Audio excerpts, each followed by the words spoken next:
What's going on? Welcome, everyone. Aaron Murray here, former University of Georgia quarterback. And you got the Players Lounge on Brinks TV. I'm in the NIL house once again this week. Appreciate our new sponsorship and working relationship with Brinks TV. So if you got your phone right now, if you're watching Android, iPhone, I don't care. Go to your app store, download the Brinks TV. You're going to be getting the best content from student athletes all year long. Not only our show here, the Players Lounge, but the NIL House and many, many more. So go download the app right now. We got a packed show once again this week. Very DB-centric once again. Like last week, we love us some DBs. But first, we're going to start with DJ Shockley, Kamari Lassiter, University of Georgia, Billy Bowman at Oklahoma, and then Darian Rencher, former Clemson Tiger, going to be talking about what's going on there. They got a new quarterback. They got DJU transferring out. He'll help us break it down as well. But let's start with them dogs. Let's get a little bit of a thought from former University of Georgia great quarterback DJ Shockley, jumping in the Players Lounge right now. DJ, first question, where is Stetson in GOAT status after the win this past weekend? I was telling somebody about this the other day, and I was trying to explain to him that what he has done catapults him to the top. I mean, for a long time, it was Bug Ballou who was at the top because he won a national championship. Then became a guy named Aaron Murray because obviously he did all this stuff. He put up all these numbers and he was beloved, still is beloved. But my man Stet has won a natty. Now he's finally got the SEC chip on his belt and a chance to win 2 natties. He's at the top of the list. I mean, it's hard to argue where he would rank. I think he's easily at the top of this list because of what he's done in these past couple of years. Well, I think that's the big kicker because I just like you, I'm with you. I 100% agree, and I tweeted out the other day, and then everyone, their first response is no, it's Matthew Stafford, and I love Stafford. And Stafford's a great quarterback. Stafford's probably the most physically gifted quarterback to ever play at the University of Georgia. Doesn't make him the greatest quarterback. You know, everyone always says, like, why do quarterbacks get their wins and losses just like a pitcher? Well, that's what it's for. Stats are great. Yeah. I'm very happy that I own a lot of stats in the SEC. I take pride in that.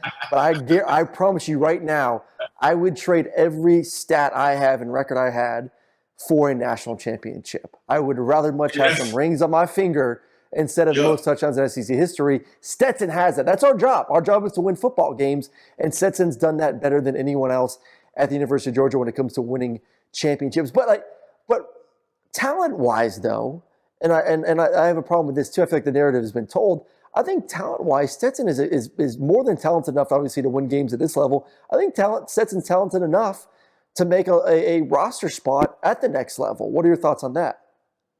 I mean, let's be real. If he wasn't talented enough, he would not be starting for the number 1 team in the country in the past 2 years. The big games he's played in, if he wasn't talented enough, Georgia would not have won those games. Because at the end of the day, you have to have somebody who can get these playmakers the ball. And what a lot of people don't realize is what Stetson does at the line of scrimmage. I get a chance to stand next to some of the other quarterbacks and Buster during the ball game, and they talk about all the stuff that goes on at the line of scrimmage pre-snap, get them out of bad plays into good plays. And sometimes when we see big, long runs by the running backs, yeah, the offensive line has something to do with that. But most of the time, it's because Stetson has put them in the plays to make that play successful. And that's what I think a lot of people don't realize. And then I go back to last year when Kirby talked about one of the main things that separated him from the other quarterbacks was his ability to move. And we've seen him make a lot of plays with his legs. We've seen him break some dudes' ankles this year. He has that ability. He has that talent. So talent alone, absolutely, he can do it. He's playing in the SEC, and he's done it for the last 2 years, playing against some of the best talent that goes on to play on Sunday. And he continues to be a big reason why Georgia is in the place they're in right now. So absolutely, I think I had a chance to talk to a couple scouts this year. And out of their mouth, they said, he's going to get a shot. And that's a big difference from what you heard the past couple of years where, like, okay, well, he's a good college quarterback. Well, I heard from some scouts' mouth that Stetson Bennett will get a shot at the NFL because of what he's done the past couple of years and his ability to get the ball out and distribute to all the dudes that are around there.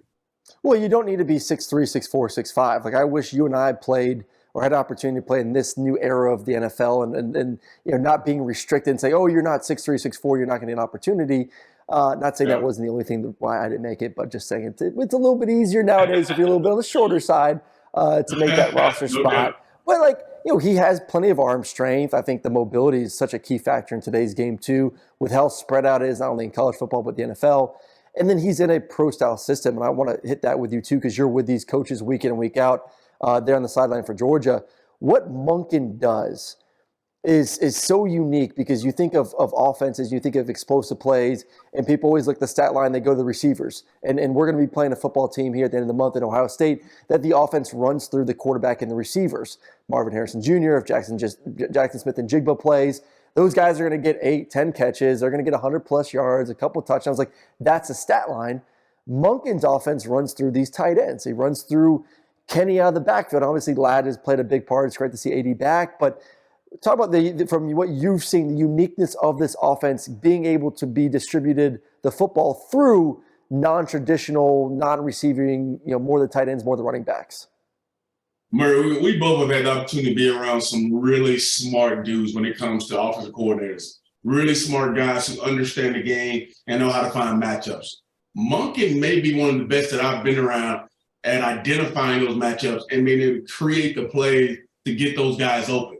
And you think about coming to a ball game where everybody knows 19 is the guy. Everybody knows Brock Bowers is going to get his touches. How do you find a way to get him the ball? And Monken has done that week in and week out. And this guy, it's the reason why he's up for the top tight end in the country, because of what Monken has the ability to do with him. But then you think about all the backside to back. I mean, Kenny McIntosh is, first and second on the team in receptions, along with being one of the top rushers on the team. And that tells you he knows how to use those guys as well to find those matchups. Think about when he had James Cook last year. How many times they used him on wheel routes. They used him on just straight go routes or option routes, whatever it may be. He has found ways to use a guy like Ladd McConkey, who everybody thinks is just, maybe sometimes just a possession guy who here and there will make a deep throw. He found ways to, double move him, find ways to get him one-on-one singled up with a corner. There's so many things that he does in game situationally that makes him so darn good. And everybody is eating off of it. Now, I know coming into this season, everybody was talking about, can Georgia receivers be elite? Can they create separation? Will they make plays on the outside? I think they've done that. The tight ends are a big part of opening those things up for those guys and obviously getting those one-on-ones. But it's been fun to watch the way that he uses every single person in this game. You go back to the SEC championship game, big third down in the game, and he uses Brock Bowers to come out and hit the hit the corner, and here comes Marcus Rosemary St. James, and he catches a little screen pass, hits it up in there for a first down. Those are the little things in a game that you think about make him special, and Monken is one of the smartest to do it. Yeah, he's been absolutely amazing. I mean, it's going to be two of the best offensive minds, Ryan Day, Todd Monken, going at it against, I would say, obviously, the advantage Georgia when it comes to the defense side of the football. But, they showed some weakness. And at times this year, they have struggled a little bit against the pass. When the rankings came out yesterday, we're recording this right now on a Monday. When the rankings came out on Sunday and the playoff were set, we knew 1-2, Georgia and Michigan were going to be the top two teams. I was kind of hoping deep down inside that Ohio State would jump to 3.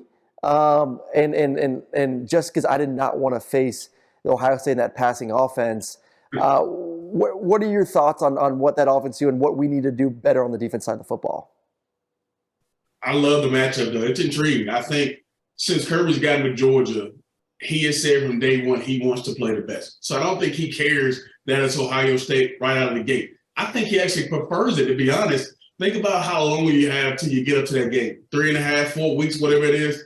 And think about, as a player, when you used to get ready for a bowl game, if you're playing an opponent that you know is really good, that you know has that brand name that people are going to be excited to come watch you play. Think about the beginning of the season when you're getting ready for Oregon. The offseason is a little bit easier because you know you got a big-time opponent out of the gate and it's going to be a big game. This is the same thing. I think he won't have to motivate these guys if he's playing, say, TCU. Yeah, TCU's had a great year, but I don't think they have the same cachet as Ohio State when you're getting ready for them.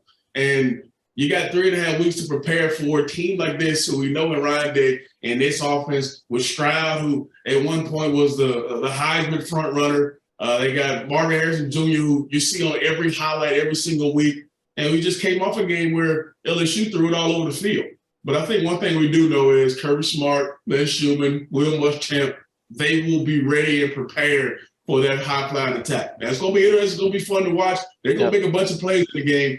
But I think Georgia has the ability to slow them down. Simply, you think about what happened with Tennessee. Tennessee was coming in the hottest team ever when they came to Georgia with a high-flying attack. Jalen Hyatt was killing everybody. Hooker was throwing it all over the yard, but they found a way to make him hold on to the football. So I know coming into this game versus Ohio State, Kirby and his staff will have something for that Ohio State offense. And you never know. I mean, Ohio State's going to come in here with obviously a newfound chip on their shoulder. They win their, Big Ten championship, lost to Michigan in a major way. That's what everybody remembers the last time they saw them. Now they got a newfound life that, hey, we're in the playoffs. We got a chance to play for a national championship, and we get to go into their backyard and do it. So I know it's going to be an exciting game. Ball's going to be thrown all over the yard, but I think the Dogs will absolutely be ready for it. All right, I want to change focus a little bit. Today is a crazy day. It's the beginning of the portal. It should just be like a national holiday for college football right now. To me, it seems like there's going to be more guys leaving their roster and more roster turnover in college football this offseason than there is going to be in the NFL. Like, an NFL roster, you've been in there. Like, it's just, it's a new team from one year to the next. It's a new team from like week 1 to week 6 because those GMs are always trying to find a new guy to come in there and make their team just that much better. Right now in college football, it is just a madhouse of guys entering the portal. I think there's like 10 to 15 starting quarterbacks that have left their team looking for a new team this offseason. That's just the quarterback position. How would you have handled it? I mean, you're a guy, too. I mean, listen, what you did at Georgia, why you were so beloved, is the fact that you stuck it out. You knew you wanted to be the starting quarterback at Georgia. You waited your turn, and then obviously now is one of the greatest in Georgia history. So I think you, more than anyone, could speak to this. Talk about the sticking it out compared to these guys just picking up and leaving and trying to find a new home. Yeah, that's a good question, man, because, you think about this day and time where these kids are mentally when they get to college. I think a lot of them, everything's kind of been given to them. They've been, kind of coddled a little bit. So when they get to a particular school, they expect to play right away. And if they don't, then they're out of there. There's chances for them to go somewhere else. It's hard for me to say what I would have did if I was in the transfer portal time because I know what happened when I stayed. But I think I wanted to prove it so bad that I think even with the transfer portal and I knew I would have had a chance to play, I probably did the same thing, knowing that in my mind, I could do it there. And I knew I could do it for Georgia. I could do it in the SEC. And that meant a lot to me. Now, there's other reasons for other guys leaving. There's other reasons for guys staying. There are a lot of reasons for these quarterbacks who are really highly talented. We got to be honest, like these kids have so much more to their cachet now coming out than we did. They have so many more camps and, games and, ways to be prepared before they get to college that when they get there, they're ready to go as true freshmen. But now you think about this transfer portal, you just talk about how many guys are going to be in it. It's not guaranteed to everybody. There are a lot of things that go on inside the portal, a lot of things that go on in different schools that a coach may say, yeah, we would love to have you, but you don't know what they have in that school. You don't know what they have coming. You don't know what coaches are leaving. This is, about to be, the new part of the year where coaches leave, go to different schools, they may get another offer. So you never know what can happen once you get in it. And it's hard to say, okay, I'm in it, then I'm going to go back to the school that I, really wanted to leave. And then here comes pride. Here comes all the other stuff that comes into it. So the portal is a dangerous feat, man. We hear about a lot of guys who go in it, like a Justin Fields, who goes to Ohio State and, does his thing. And those are the success stories you hear all the time. But there are thousands of kids that go in every single year that don't have a home. And that's the thing that kind of bothers me is sometimes these kids jump to judgment to get in there and they want to move, they want to play, they want to go somewhere else because they're not, doing what they're supposed to do at their particular old school and not getting an opportunity.